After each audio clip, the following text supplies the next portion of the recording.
میرے نبی پاک نے تو فرمایا تھا کسی مومن کو بس خوش کر دینا، وہ چاہے لمحے کے لیے ہی ہو، اس کے دل میں راحت ڈال دینا، اسے تسلی دے دینا، روتے ہوئے آنکھ آنسو پونچھ دینا، اس کو کہہ دینا میں تیرے ساتھ ہوں۔ فرمایا مومن کے دل میں تم نے خوشی داخل کر دی تو 60 سال نفل پڑھنے سے اللہ تمہیں زیادہ ثواب عطا کر دے گا۔ کنتم خیر امت اخرجت للناس، انسان ساری مخلوق میں افضل ہے، اور میرے محبوب کا کلمہ پڑھنے والے سارے انسانوں میں سب سے افضل ہے۔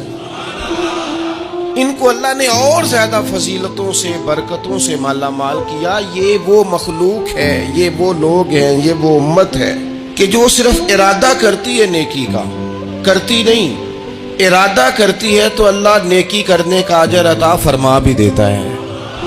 یہ ابھی پلان کرتی ہے کہ میں یہ کام کروں گا تو رب اس کا ثواب شروع بھی فرما دیتا ہے، لیکن پتہ نہیں کیا ہو گیا ہے لوگوں کو،